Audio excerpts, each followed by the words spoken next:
Sorbara, and I'm the president of the Naples Cat Alliance, formerly known as the Collier Community Cat Coalition.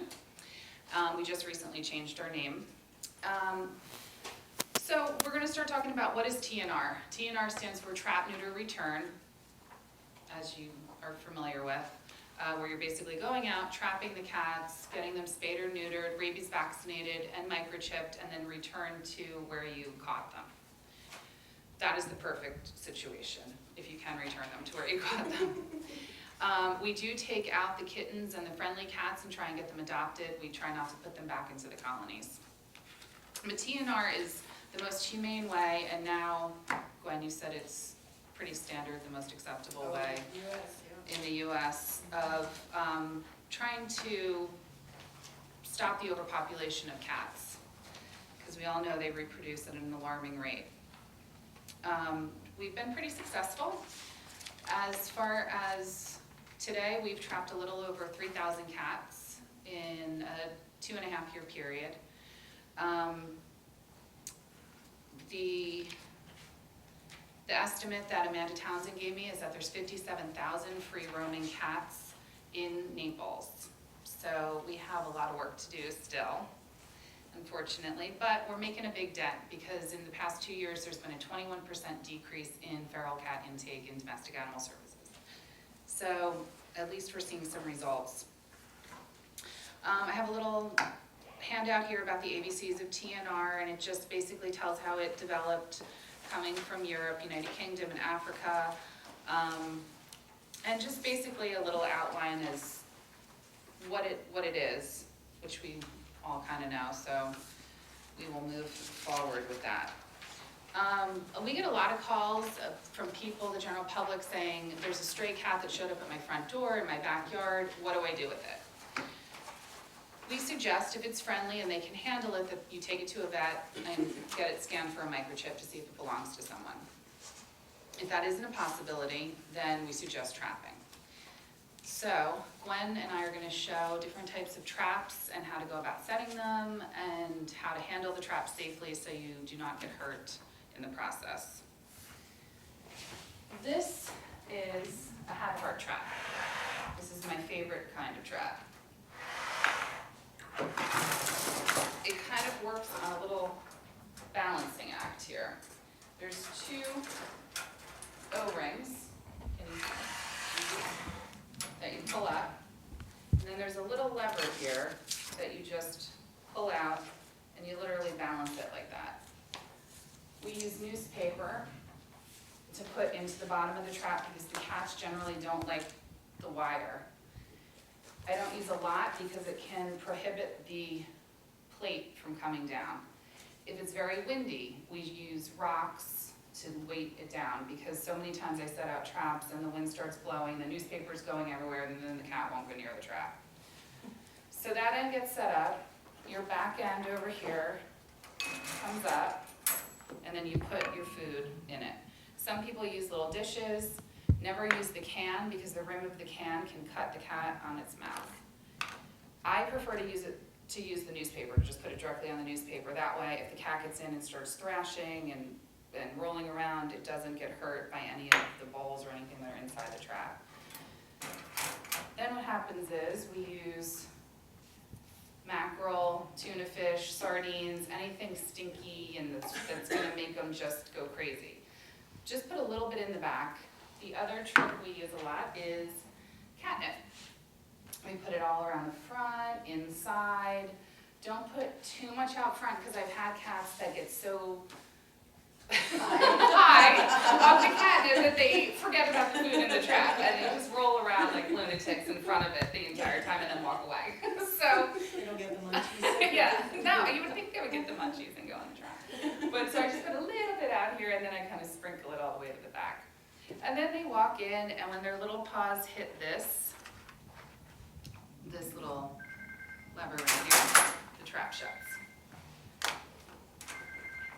The way to transfer them out of the trap is with this nifty little thing.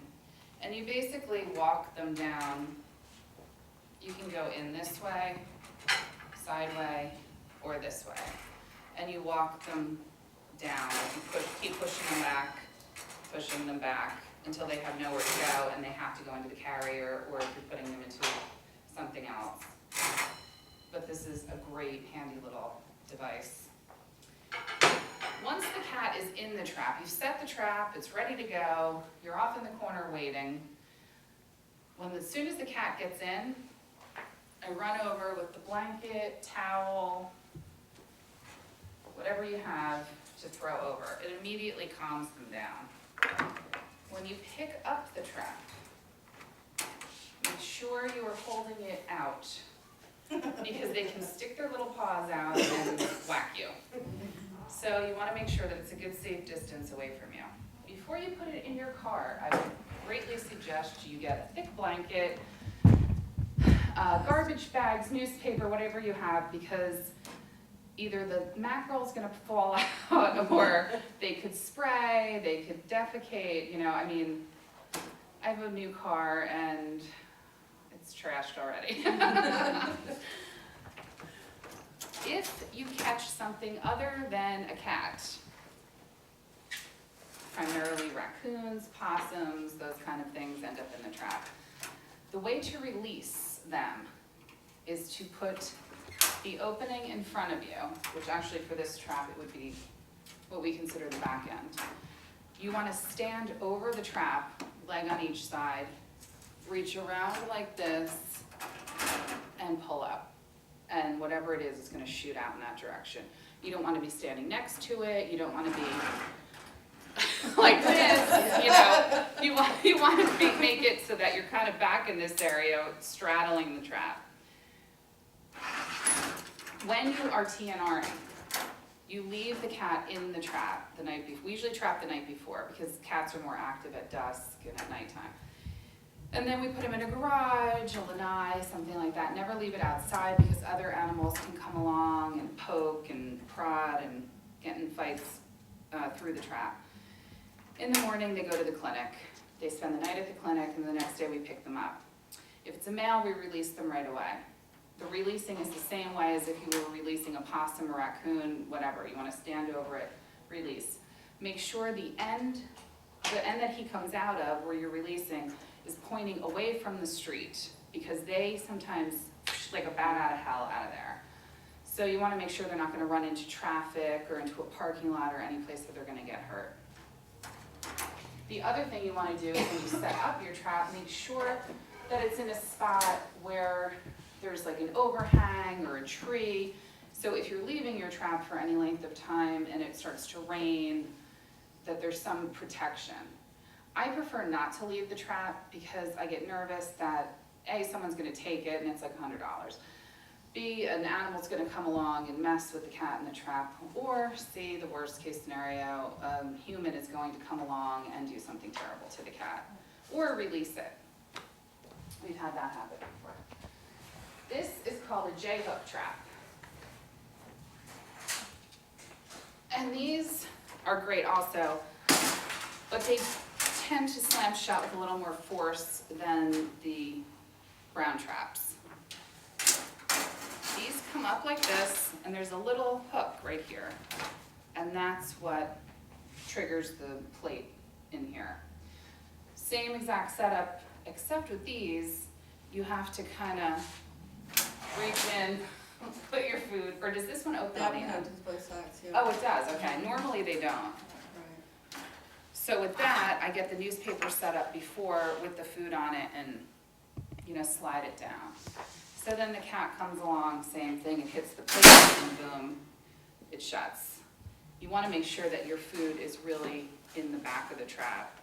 I've had only like once or twice tails get caught in this, but it does happen. And that's why I like the other trap, because it's not as brutal. What do you do then? If the cat is trapped in there, Its tail. just, there's a little bit of wiggle room. Okay. So usually if you just give it a little pull up like that, they'll bring it in. What? It said the tail's still attached. Yes, hopefully it is. And the same scenario, towel, blanket, you know, something over top to kind of chill them out.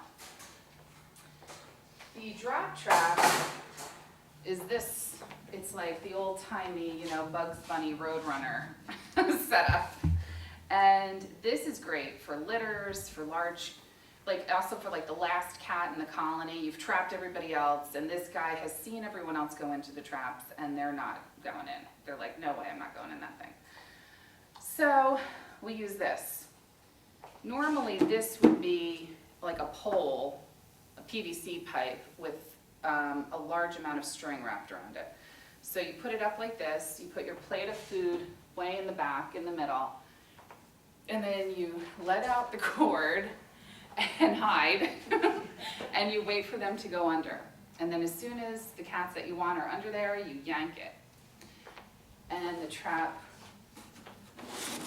comes down. They all freak out. If you get a big tomcat in here, I've seen them literally lift this up by jumping. So it can be a little scary sometimes using this. And it's best if you have a partner with you. And cover it very quickly. Cover it very quickly. With this one is also scary because it's all netting and they can easily stick their little paws out to get you.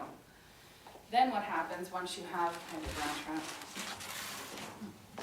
Once you have everybody in there, you take a transfer cage or a ground trap. These things work great because they line up directly with the guillotine door.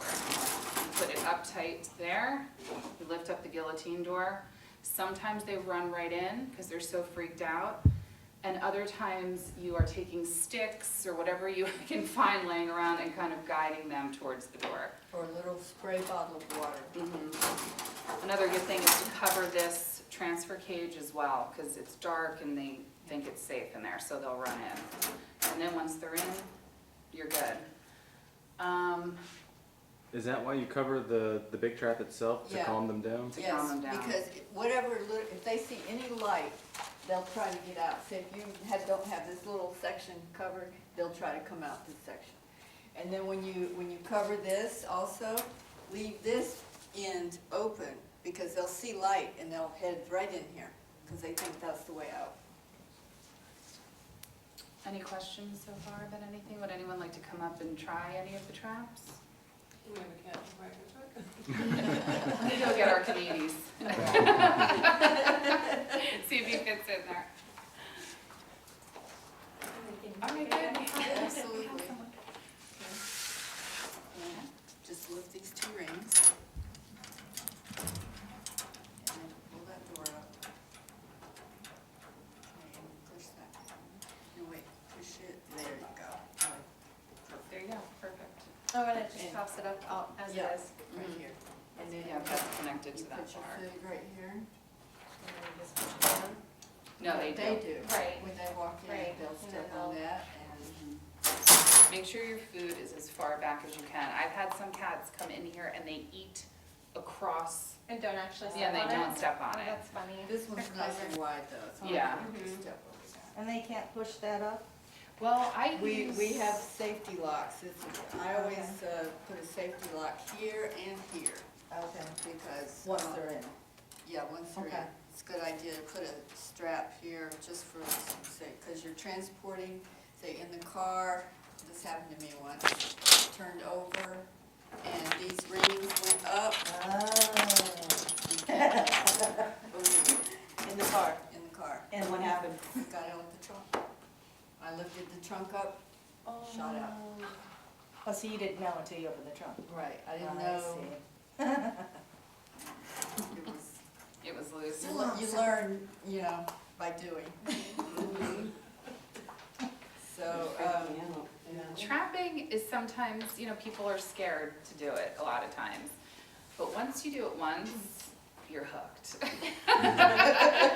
Now when I set out my traps and I hear click, click, click, I'm like, yes, got him, and I just think, okay, that's one less litter being born, So it is kind of addicting in a way, which is probably why we're all crazy cat women at this point.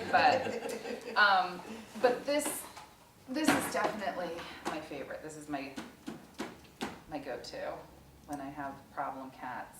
and also on that, you can prop that up, and leave it propped up for a week and just feed the cat under there for a week so that they really trust it, Same thing with the regular traps too. Yeah, same thing with these. We use You can- zip ties. Bungee this up, you know, just leave the door open, put the food here, work it back in so that, you know, the food, they get used to going in, you know. And just don't set it so that it shuts. Right. Right. Just leave it open for a week. With females, we usually rehab them a little bit longer just because their surgery is a little more invasive, and especially if they were pregnant.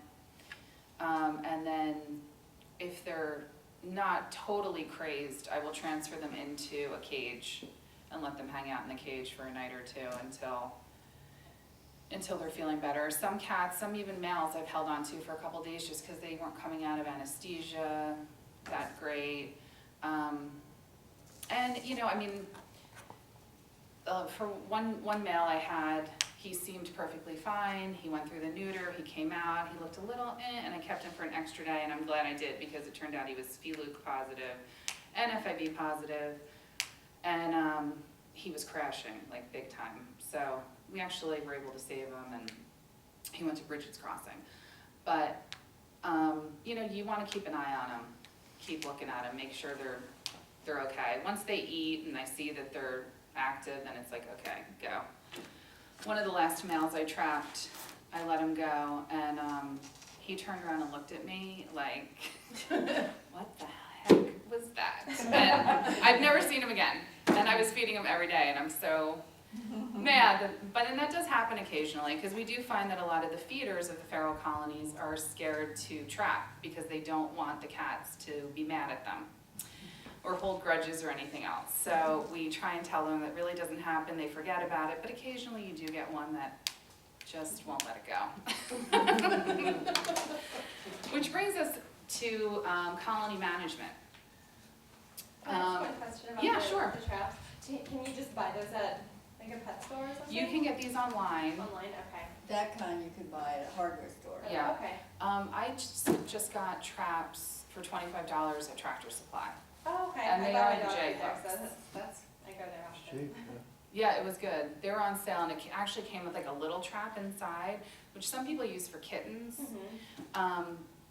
But occasionally they have sales and they're even cheaper than that, so. Okay. That was this kind? No. No, it's the Oh, J yeah, hook. one in Similar front to east, that. or, yeah, out, One inch. just past where you turn to Marco, where you go to Marco. It's on that On corner East 41.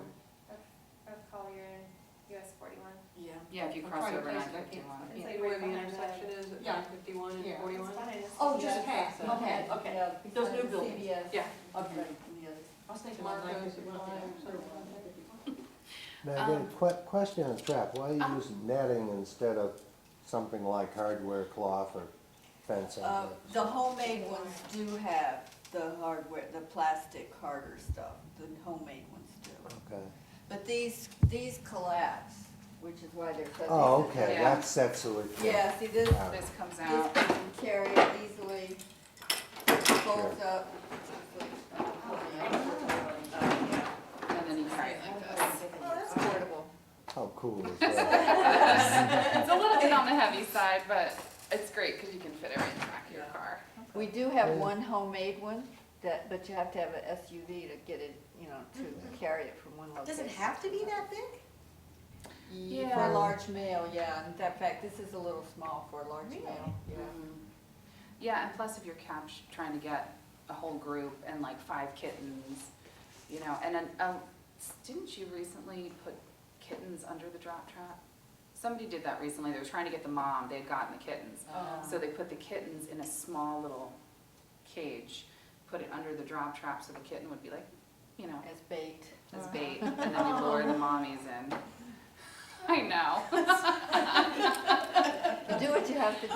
You do. You definitely do. That's the one you'd have to stand there watching. Of course, this Yeah, is- yeah. Oh, no, you have This to is no watch good it. unless you watch it. You eh? Yeah. have to watch this. You have to be there, because you have to pull the string. Is it one sharp pull? Yes, Yes. it is a quick pull. It's a quick pull. And before you practice it a few Yeah. times, Yeah. before you do gotta it, because process it has, before you- and you have to have the cover cloth right beside you, because you have to rush over and cover it quickly, They don't get out. because they will start going crazy. Will they get trapped in the netting? No, They don't get I've never stuck had anywhere? one get I had trapped. one bust through the netting. Yeah, I'm And surprised escape. with the netting. But yeah, you have to be careful because they can get you through there. Okay. And you know, sometimes you show up and you trap and boom, it's like you throw down the traps and it's over in 2 seconds, you got your cat and you're on your way. Other times you go and it takes forever, but you just have to sit there patiently, quiet. Take a book. Yeah, and then they're right by the entrance and I'm like, come on, come on. Yeah. And then I always think if I don't look, they're gonna go in. Makes me think of fishing. Yeah, it is, That's the thing. It's the same deal. My And- husband's a hunter, so he's like, oh, your trapping skills, you know, and I'm like, no, I'm saving them, you're killing them. Yeah. So the Collier Spay Neuter Clinic is on Immokalee Road, and they do low-cost spay and neuter. They have a feral cat package for $50, and that includes the spay or neuter, rabies vaccination, microchip, and an ear tip. It's the left ear that's tipped. Some vets around here do a V-notch, but it really should be the top of the ear taken off. And that signals to people that that cat has been vaccinated and sterilized. Like, I just caught one the other day that was ear tipped. So I let him go. Sometimes I'll keep them, like if they're looking rough and old and stuff, and update their rabies, but this one was young, so I figured he was still within his 3-year rabies vaccination. But Collier Spay Neuter Clinic does a good job. They have reasonable rates, and they also keep them overnight, which is key if you don't have a lanai or a garage or a place to put them in. The importance of an ear tip not only signifies to other people that the cats are spayed, neutered, and vaccinated, but it also lets DAS know that. And our agreement with DAS is that if a cat is brought in with an ear tip, they put it aside for us, and then we come and reclaim. And we try to put them back into their colonies if we can. Sometimes we can't because it's a nuisance complaint and the person doesn't want them on their lawn. So we have to try and figure out what to do with them, which isn't that easy because relocating feral cats is difficult. You need to contain them for, some people say 30 days in the new area, caged, so that they imprint on that area, and then you can let them go. I myself had a cat at my house recouping for 2 days. I didn't know what to do, and I just thought, okay, he can live in my backyard. And I just said, you know, tuck and roll. You can stay or you can go, whatever you want to do, but here's a bed, here's food. And he stayed, and now he's in my house because he was really nice. Buddy. It just kind of depends on the cat, you know. I mean, we've had some cats, we were using a farm locally where we were rehabbing some cats, and at the time we had a large amount of ear tips at DAS. So we brought them there to kind of figure out what to do with them. They were ones that we couldn't put back. And 2 of them got loose on us, but they stayed right there at the farm. They're still there. And that kind of debunked the 30-day, you know, hold period as well. So I think it just depends on the cat. But the ear tip is very, very important. Then the other thing you should do, whether it just be 1 cat, 10 cats, 20 cats, is to register your colony through us. And you can go on our website and download a registration form, which I happen to have some, I think we're all registered. And it just lists the cat's name, what it looks like, you know, is it neutered or spayed, when was it rabies vaccinated, and just all this pertinent information.